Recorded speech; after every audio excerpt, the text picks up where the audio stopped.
Back then, I was just 16, a kid stuck in a house that felt like a gilded cage. My parents, Miriam and Thomas, weren't cruel, but they didn't see me. Not really. They were caught up in their own worlds, their expectations, their rules. That's when I met Zane. He was unlike anyone I'd ever encountered. Tall, gaunt, with piercing eyes that seemed to hold secrets too dark to share. He had this magnetism, this quiet intensity that drew people in like moths to a flame. I met him at a bonfire party I wasn't even supposed to be at. The fire crackled, casting shadows that danced like spirits, and there he was, standing apart from the crowd. He spoke with a conviction that made everyone around him hang on every word. He talked about freedom, not the kind you get from leaving home, but something deeper, something primal. He spoke of breaking free from the chains of the ordinary, of transcending the dull, mundane lives we were all stuck in. Zane wasn't just speaking, he believed every word he said. He wasn't like the rest of us. He claimed he wasn't even human. "We're immortals," he told me one night, his voice low and measured. "Eternal, free." I thought it was some dramatic act, a way to stand out. But then I saw the ritual. It wasn't just talk. One night he showed me. He pulled out a small gleaming blade and dragged it across his arm, letting the blood drip into a silver chalice. He closed his eyes, whispered in a language I didn't understand, and drank. His followers, yes, he had followers, watched him with reverence, their faces alight with something close to ecstasy. Then, one by one, they took the chalice, sipped, and whispered the same guttural words. When Zane offered the chalice to me, I recoiled. My stomach churned at the thought. But the others, they were entranced, their glassy eyes shining in the firelight. Zane's circle was unlike anything I'd ever seen. They were outcasts, draped in black, their faces pale from avoiding the sun. Their teeth were filed into fangs, and they moved like shadows, silent and deliberate. They called themselves the Eternal. Nights were spent in abandoned places, empty factories, old barns, deep woods, where they performed their awakenings. Candles flickered in circles, shadows stretching and twisting like they had a life of their own. The chants filled the air, low and guttural, words that didn't feel right to hear, like they were disturbing some ancient force best left undisturbed. One night I saw them take it further. They caught a bird, a small, fragile thing, and Zane held it in his hands, murmuring to it like a prayer. Then, with a swift motion, he snapped its neck. The blood dripped onto the ground, and the group knelt, pressing their foreheads to the dirt. "We drink to the night," they chanted. I was horrified, but I couldn't look away. Zane made me feel seen.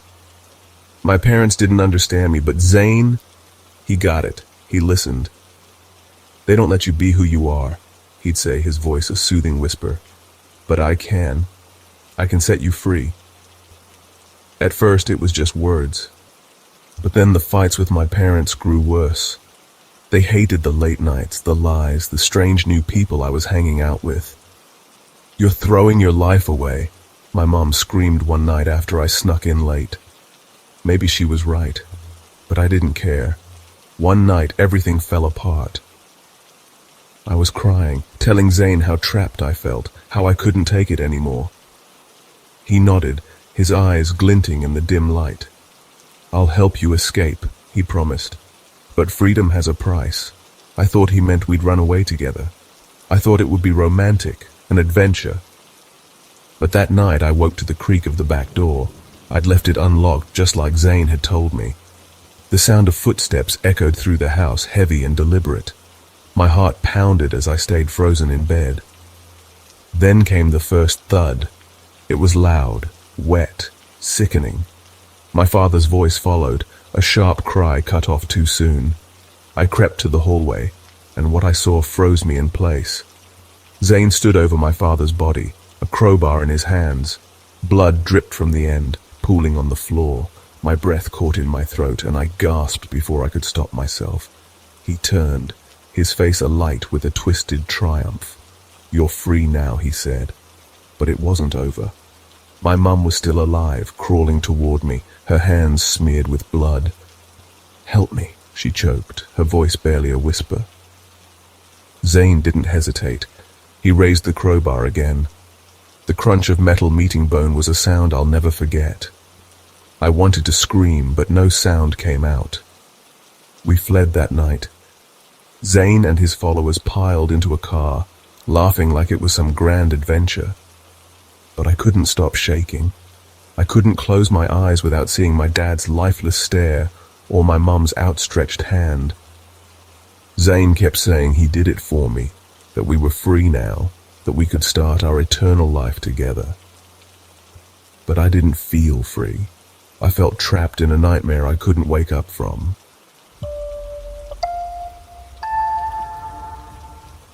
The day had started like any other in our sleepy town nestled in the mountains of northern Colorado.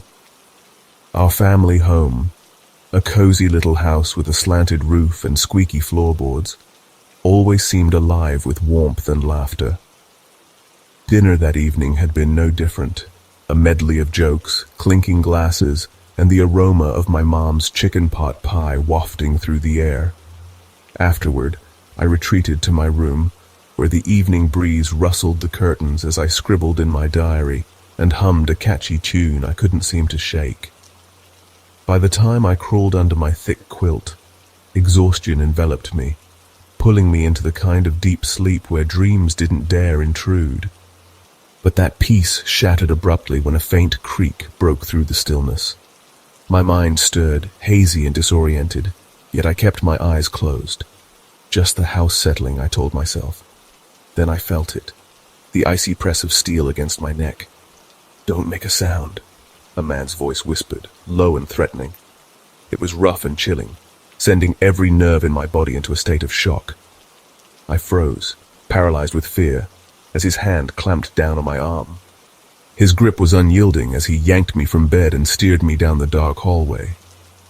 My family's rooms were mere steps away, but his whispered threat, "Scream, and they're dead," kept my lips sealed. The air outside bit at my skin as he dragged me toward an old, rusted pickup parked on the edge of the woods. My captor, a wiry man with wild eyes and a tangled beard, muttered under his breath like he was arguing with unseen voices. His partner, a woman with unkempt hair and a crooked grin, emerged from the shadows. Her laugh, sharp and mocking, pierced the night as she eyed me with an unsettling mix of curiosity and malice. "This is your new life," she sneered, her voice dripping with menace. They chained me to a thick tree in a secluded clearing, the bark rough against my back. My hands trembled as I clawed at the chains, desperation overriding the sting of pain as I tore my fingernails. Blood streaked my hands, and my cries of agony only seemed to amuse them. The woman, who called herself Leona, yanked a tuft of hair from my scalp with cruel delight. I screamed, my scalp burning as she held the strands up like a trophy. Her companion Saul paced nearby, muttering incoherently about being a prophet and fulfilling the divine will. His ramblings were punctuated by erratic bursts of laughter that sent chills down my spine. Days turned into an endless haze of terror. They fed me scraps, a crust of bread here, a stale piece of fruit there, just enough to keep me alive. At night they danced around a crude fire pit, chanting in guttural tones that made my skin crawl. Saul often directed his wild-eyed rants at me, proclaiming that I was chosen, his new bride. Leona's sharp gaze never left me, her twisted grin a constant reminder of the danger I was in. One evening, Saul announced that we were moving. He dressed me in a filthy, oversized cloak and a hood that obscured my face. "No one will know who you are," he said with a smug smile. We walked through suburban neighborhoods under the cover of night, Saul spouting his delusional beliefs to anyone who would listen. I wanted to cry out, to beg for help, but his threats echoed in my mind, silencing me. Weeks turned into months, and winter came with biting cold. My spirit waned as the frost seeped through my thin clothing. Saul and Leona's relationship began to fray. They bickered constantly, their paranoia growing. Leona's once mocking laughter was now replaced with sobs, and Saul's erratic behavior worsened. One frigid night I found a glimmer of hope. The chain around my ankle had worn thin against the tree trunk. With trembling hands and raw fingers, I worked to free myself. The links creaked softly, and my heart pounded with every movement. Finally, the chain gave way. I ran, my feet slipping on the icy ground, but the sound of snapping branches behind me signaled Saul's pursuit. He tackled me, his grip like iron as he snarled, "You'll never escape." Months later, Saul decided we needed to move to a busier area. He dressed me in the same dirty cloak and hood and led me down bustling streets. We were in a small Colorado town when I noticed a police car slowing as it passed. My heart raced as the officer stepped out, their eyes narrowing as they took in our disheveled group. "What's your name?" the officer asked, their voice calm but firm. For a moment I hesitated. Saul's threats loomed in my mind. But then I thought of my family, my mom's warm hugs, my dad's goofy jokes, the way my little brother always looked up to me. Summoning every ounce of courage, I pulled back the hood. "My name is Claire," I said, my voice shaking. "Please help me." The officer's face hardened with resolve. "Step away from her," they commanded. Saul protested, his voice rising in panic, but the officer was already calling for backup. Within moments, I was in the safety of the patrol car, tears streaming down my face as relief washed over me.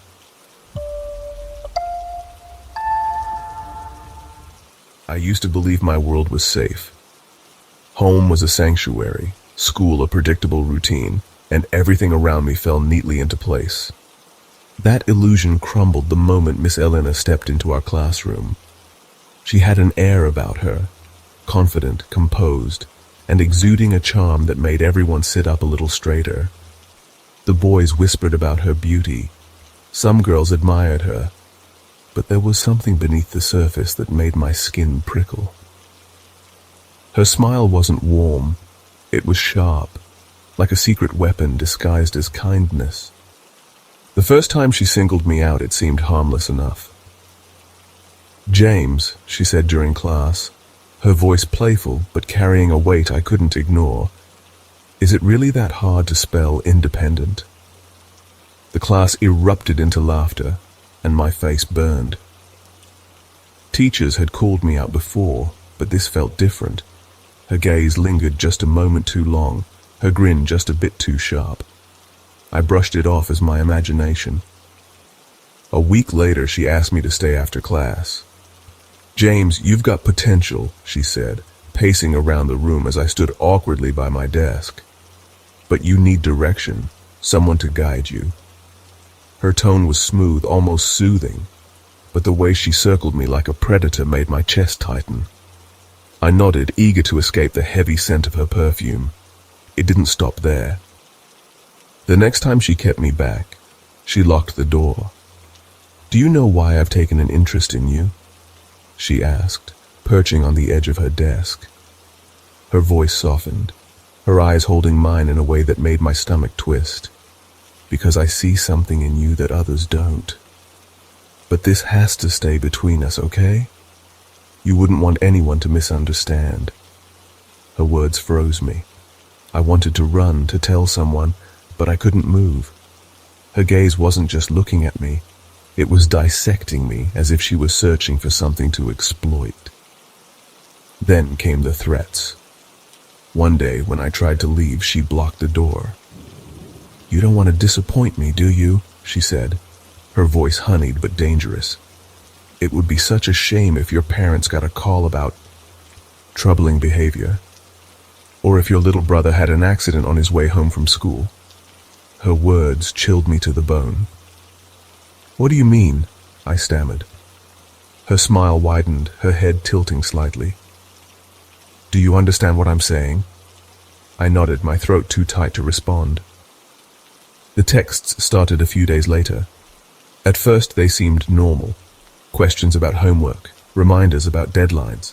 But they quickly shifted. "You looked good today, James. I think we understand each other." The messages made my skin crawl. Then came the photos. Her smiling at first, but soon escalating to something more explicit. I deleted them as quickly as they appeared, but they haunted me. Avoiding her didn't help. She always found a way to corner me. In class, her hand would linger on my shoulder, her breath hot against my ear as she whispered, "You're mine, James. Don't forget that." I stopped sleeping. Every creak in the house felt like her footsteps. Every shadow seemed to carry her silhouette. My appetite vanished, my grades slipped, and my friends grew concerned. But what could I say? She was a teacher, an adult. Who would believe me? One night, unable to bear it any longer, I showed the messages to my mom. She read them in silence, her hands trembling as she clutched the phone. Her expression shifted from shock to fury, to something I couldn't quite describe. A protective rage I'd never seen before. "She won't get away with this," she said, her voice steady but shaking with anger. The next day, she reported everything to the school and the police. What followed was a whirlwind. Detectives questioned me, reporters camped outside our house, and Miss Eleanor was arrested. For the first time in months, I felt like I could breathe again. It wasn't easy to move on. The trauma lingered, the whispers at school never fully faded, but I knew I had done the right thing. I had taken back control of my life, piece by piece. Years later, I learned she had been sentenced to a long prison term. Her name was forgotten, her charm dissolved into infamy, and while the scars remain, they serve as a reminder. The world may not always be safe, but it's worth fighting to make it so. It all started when I was 17. Back then I was restless, caught between the suffocating rules of home and a longing to escape into something bigger, something that felt real. My parents, Eleanor and Victor, were good people, I guess. Strict but not cruel. They just didn't see me for who I was. They had this picture of a perfect daughter in their heads, and I didn't fit the frame. That's when I met Cale. He wasn't like anyone I'd ever seen. Cale had this strange, quiet presence, like he belonged to a different world. He was tall, with sharp features and intense, stormy eyes that seemed to cut right through you. I met him at a friend's late-night gathering, held in a forgotten field at the edge of town, the kind of place parents would never approve of. The air was heavy with smoke and laughter, but Cale stood apart, like he didn't need the noise. When he spoke, his voice was low and deliberate, pulling everyone in. He talked about freedom, not just breaking curfews or ditching responsibilities, but something deeper, something eternal. He spoke about shaking off the chains of the mundane and finding a life that mattered. The more I listened, the more I believed him. He made everything else, school, my parents, my small-town existence, feel like a prison. He wasn't just charismatic, he was magnetic. People flocked to him, and I did too. It wasn't long before I found myself in Cale's world. He surrounded himself with people like him, people who didn't belong anywhere else. They called themselves the Unbound. They were strange but mesmerizing, pale, dressed in black, their movements almost too graceful. Cale said they were more than human, and the way they carried themselves made me wonder if it was true. One night, Cale invited me to one of their gatherings. We met in an old, crumbling manor deep in the woods, its windows shattered and walls covered in graffiti. The inside was lit by flickering candles that cast long, twisting shadows. The air smelled of wax and damp wood. That's when I saw the ritual. Cale stood in the center, holding a small blade that gleamed in the candlelight. Without hesitation, he sliced a line across his palm, letting the blood drip into a tarnished silver chalice. He whispered in a strange, guttural language I couldn't understand, then drank. The others followed, one by one, their faces wrapped with a kind of ecstasy. When Cale turned to me and offered the chalice, my stomach churned. I couldn't bring myself to take it. The others stared at me, their eyes glittering. But Cale didn't seem angry. He just smiled, like he had all the time in the world to wait. From that night on, things got darker. Cale's rituals became more elaborate, more unsettling. They weren't just words and gestures. They were sacrifices. It started small. A lock of hair, a burnt piece of cloth. But then one night, it was a bird. Cale held the trembling creature in his hands, murmuring to it before snapping its neck in one swift motion. The blood pooled in his palm as the group chanted, "I should have left then. I should have run." But Cale made me feel seen in a way no one else ever had. He told me I was special, that I belonged with them, and I wanted to believe him. Things at home weren't any better. My parents hated how much time I spent with Cale. They hated the late nights, the secrets, the lies. "He's dangerous," my dad said once, his voice hard. "He's filling your head with nonsense." But I didn't listen. The night everything fell apart started like any other. I'd had another screaming match with my parents and ended up crying in my room. I called Cale, telling him I couldn't take it anymore. "I'll get you out," he said, his voice calm, steady. But freedom comes at a cost. I didn't understand what he meant. Not until I woke to the sound of footsteps. I'd left the back door unlocked, just like Cale had told me. My heart pounded as the creaking stairs drew closer. Then came the first thud. It was loud, heavy, and sickening. My father's cry followed, sharp and short-lived. I stumbled into the hallway, and what I saw stopped me cold. Cale stood over my father's lifeless body, a crowbar in his hands. Blood dripped onto the carpet, pooling around my dad. Cale's eyes met mine, and his expression wasn't remorseful. It was triumphant. "You're free now," he said softly. I couldn't move, couldn't breathe.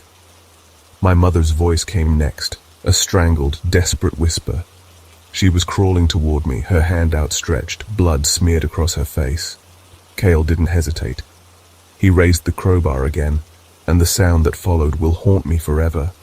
I wanted to scream, but no sound came out. We fled that night. Cale and his followers piled into a stolen car, laughing and shouting like it was some grand adventure. Cale kept saying he did it for me, that we were finally free. But I wasn't free. I was trapped in a nightmare I couldn't escape. Every time I close my eyes, I see my father's lifeless stare and my mother's trembling hand reaching for me. Cale still whispers about eternity, about freedom, but his words are hollow now. I don't know what's worse, what he did to my family or the fact that deep down, some part of me wanted to believe him.